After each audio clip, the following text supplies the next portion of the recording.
Bonjour à toi. Comment être plus à l'aise en public en 2025 ? À l'ère des réseaux sociaux, de l'importance du personal branding ou encore de la notoriété publique, il est important d'apprendre à s'exprimer. Mais pas n'importe comment. Vraiment d'une manière adaptée à notre nouvelle ère. Alors, pour toutes les fois où tu t'étais, où la timidité t'a empêché de t'exprimer, ou au contraire t'a poussé à beaucoup trop crier, eh bien c'est le moment de t'arrêter là, de prendre un temps,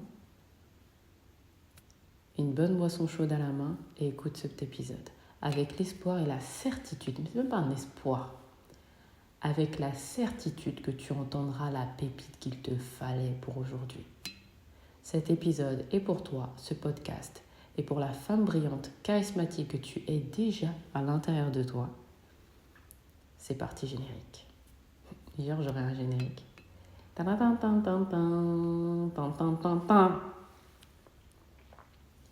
Comment être plus à l'aise à l'oral en public en 2025 ?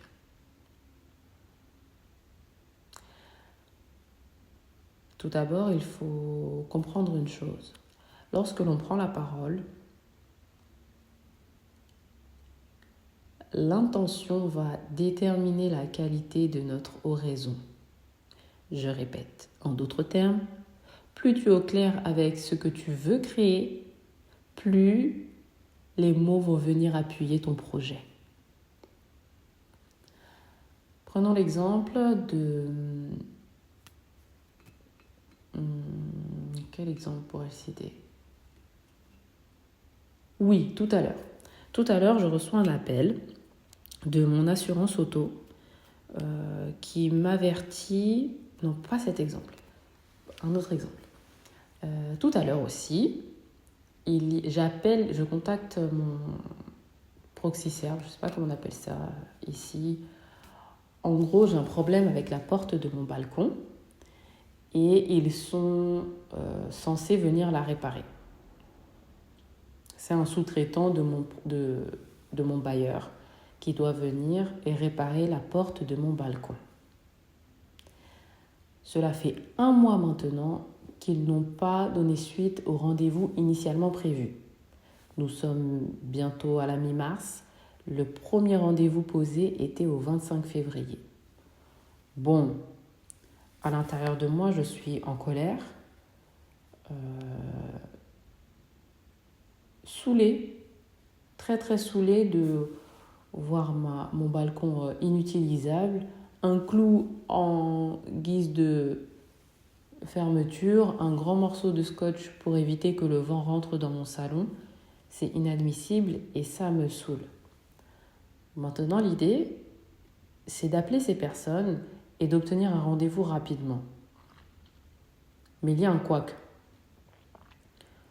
Le couac, c'est que ça fait plusieurs semaines que j'aurais pu les contacter, mais j'avais peur. J'avais peur qu'ils me fassent tourner en bourrique. J'avais peur de me faire rejeter, tout simplement. Qu'ils me fassent faire demi-tour ou me faire comprendre que je ne suis pas leur priorité. Au fond de moi, c'est cette peur-là qui m'a empêchée de les contacter plus tôt. Alors que foncièrement, c'est dans mon droit, je paye mon loyer, les charges associées à ce genre de service. Mais la peur d'être rejetée était plus forte que la réparation de mon balcon. Et là où je veux en venir, c'est que l'important dans la prise de parole en public, ce ne sont pas les mots que l'on va utiliser, mais l'intention qu'on met dedans, tout en acceptant qu'il y a des peurs qui vont ressurgir, des peurs qui vont venir nous faire « Coucou, toi !» Et ouais, elles sont là. Et finalement, c'est un bon signe, parce qu'elles ne nous demandent qu'à être soignées, qu'à être pensées. P-A-N-S-E-R. Pour qu'ensuite on puisse penser PUNSER correctement. Et que lorsqu'il y a un souci d'ordre classique, comme la serrure du balcon qui ne se ferme plus, eh bien je puisse prendre naturellement mon téléphone et les contacter avec une confiance inouïe et obtenir un rendez-vous dès le lendemain. T'as capté? Tu vois ce que je veux dire? Identifie tes peurs. Identifie les peurs que tu as lorsque tu dois prendre la parole durant une réunion d'équipe ou lorsque tu dois avoir une conversation très très très intime avec ton mari. Identifie cette peur et embrasse-la. Fais-lui un gros câlin. Prends le temps de la rassurer. Ah, si vous saviez. Si vous saviez tout le travail de l'ombre qui est réalisé par tous les grands orateurs que vous admirez, vous gagnerez en humilité et vous comprendrez que vous aussi, vous pouvez mieux vous exprimer.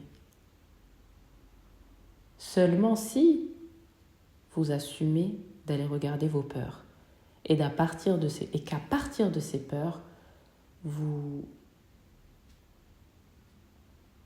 impulsez la personne qui veut juste parler. C'est simple de parler. C'est très simple. Mais pour des personnes qui ont déjà été entachées, blessées, malmenées, c'est éprouvant. Et on est tellement dans cette société à avoir été bridées, tellement de personnes à avoir été rejetées.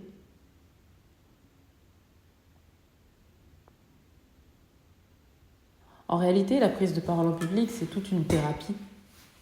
Toute une thérapie et une décentralisation de son petit ego.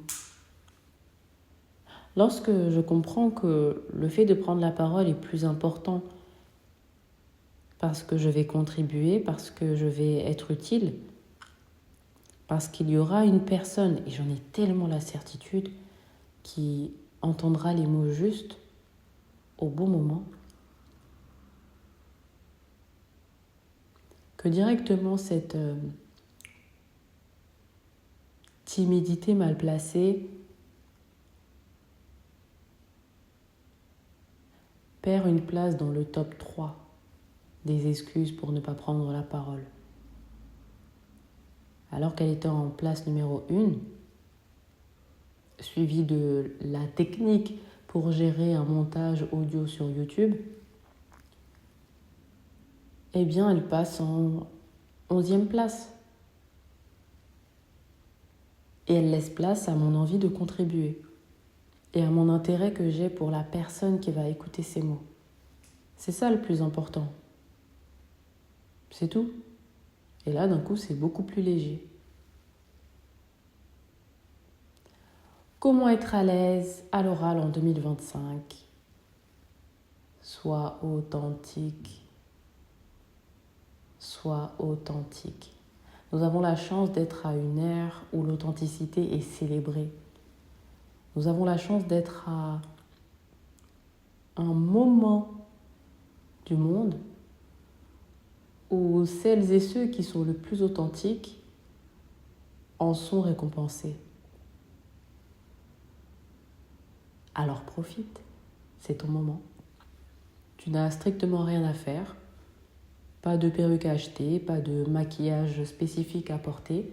Non, non, tu as juste à être toi. Et ça plaira au monde, à ton monde. Mais avant ça, il y a une étape qui est cruciale, celle d'arrêter de se comparer. Arrêter de croire que tout le monde est meilleur que toi, que tout le monde arrive à mieux s'exprimer que toi, que certaines personnes sont beaucoup plus à l'aise que toi. Non, non, non. C'est juste un film que tu te passes dans la tête, mais tu n'en sais strictement rien. La seule chose que tu sais, c'est l'anxiété, l'angoisse qui monte en toi juste avant de passer un coup de fil ou d'animer une conférence. C'est elle qui doit t'importer. Elle et toutes les autres ombres qui font partie de toi. concentre-toi sur elles. Apaise-les, parle-leur, soigne-les, pense-les.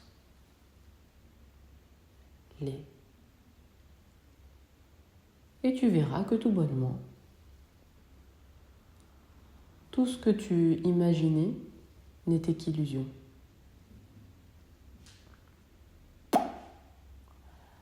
La perception que tu as du monde est directement liée à la perception que tu as de toi-même.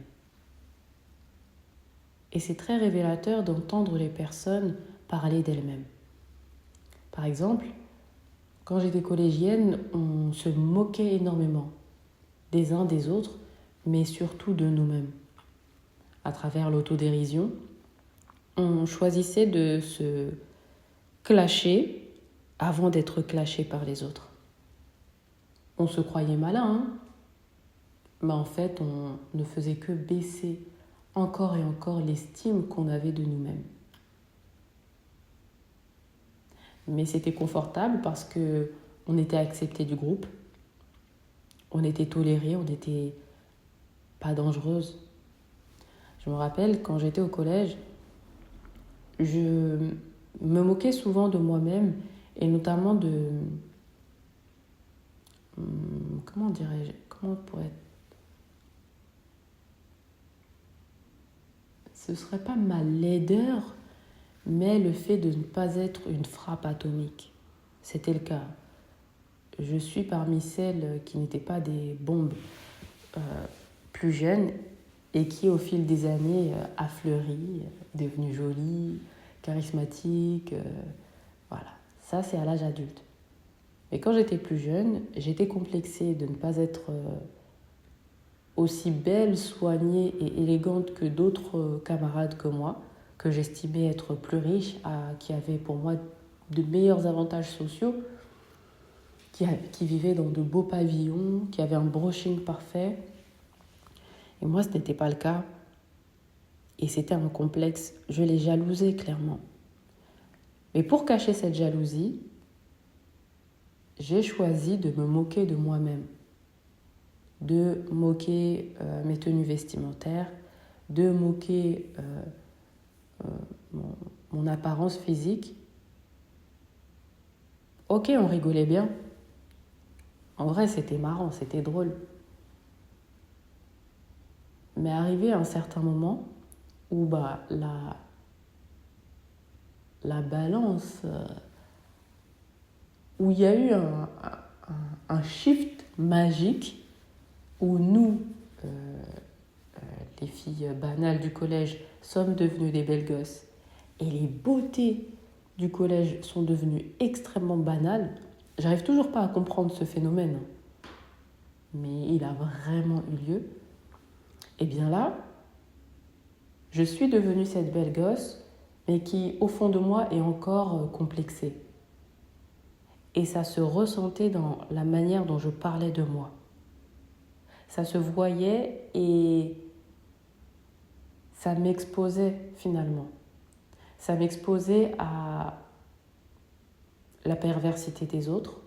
Ça m'exposait à la jalousie incomprise et surtout mal gérée d'autres femmes. Et ça, c'était dangereux. Jusqu'au jour où j'ai appris à me célébrer, à valoriser ma beauté unique, incomparable à celle d'autres hommes ou d'autres femmes. Et là, c'est devenu beaucoup plus confortable, beaucoup plus apaisant. Être belle, c'est devenu ma norme. Être riche, ça devient ma norme. Et qu'est-ce que c'est agréable? Qu'est-ce que c'est apaisant? Alors je te dirais de ne plus jamais te moquer de toi-même. Adieu l'autodérision, adieu les moqueries banalisées, stop. C'est beaucoup trop dangereux. Et au contraire, fais place aux compliments. Habitue-toi à te féliciter, à célébrer tes accomplissements ou toutes les grâces qui font partie de ta vie. Aujourd'hui, je suis heureuse d'avoir la vue, d'avoir de beaux cheveux, d'avoir des pieds en santé, d'avoir un cœur qui bat bien, bien fort. Je suis pleine de gratitude en sachant tout cela et ça amplifie mon humilité. Et qu'est-ce qu'elles sont belles, les femmes humbles. Qu'est-ce qu'elles sont belles. Attention, je ne parle pas de la fausse modestie. Non, non, non. Je parle bien de l'humilité. Vous savez, ces personnes qui ont tellement conscience de leur valeur et en même temps sont éveillées à l'idée qu'il y a tellement plus grand qu'elles et que tout ça, c'est magnifique. Tout ça s'imbrique parfaitement. Eh bien, en art oratoire, c'est ce qui permet la fluidité des propos. Avoir confiance en les mots qui vont sortir de ma bouche et aux oreilles qui vont écouter et entendre mes mots, qu'est-ce que c'est agréable. Et là, une symphonie se crée devant moi. Ouf! Je m'éclate. Alors pense-y quand tu prends la parole. Aie la certitude, aie la confiance que les beaux mots vont arriver dans ta bouche et vont atteindre les oreilles qui doivent l'entendre. Précisément, ni plus ni moins. C'est cette certitude qui me permet de te parler aujourd'hui, alors que c'est la première fois que j'enregistre un épisode de podcast, qu'il y a un combat intérieur entre la peur de m'afficher, de ne pas bien faire, et cet amour et cette certitude que les bonnes personnes vont entendre mes mots. Et si jusqu'à maintenant je continue d'enregistrer, c'est parce que l'amour est en train de gagner. Et j'aime sentir cet amour grandir encore et encore et encore et encore. Et surtout voir les opportunités qui naissent à partir de cet amour. Lorsque tu prends la parole,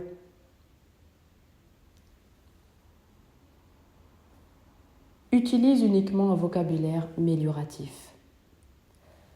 Toutes les personnes qui ont l'habitude de critiquer, de médire, de dévaloriser, même en blague, finissent par taper dans des fréquences basses. Et rien de bon, rien d'intéressant, rien de riche ne peut naître de cet espace-là. Alors que l'énergie de l'amour, l'énergie de la certitude, l'énergie de l'authenticité, oh my God! Qu'est-ce que ça ouvre des portes? Et je sais que tu veux en ouvrir des portes. C'est pour ça qu'aujourd'hui tu veux apprendre à mieux t'exprimer. Alors ouvre-les avec les clés de l'amour. Ouvre-les avec l'intention et la curiosité d'obtenir beaucoup de belles choses dans la vie. Fais-le. Tu verras comment ton succès va apparaître. En résumé, pour apprendre à être plus à l'aise en public en 2025, pose ton intention avant de t'exprimer. Exprime-toi avec beaucoup d'amour. Je ne sais plus ce que j'ai dit d'autre. J'ai tellement enregistré de manière spontanée. Rien n'a été scripté. Mais je sais que les beaux mots t'ont touché au bon moment. Rendez-vous au prochain épisode. C'était Marina, ta coach en éloquence.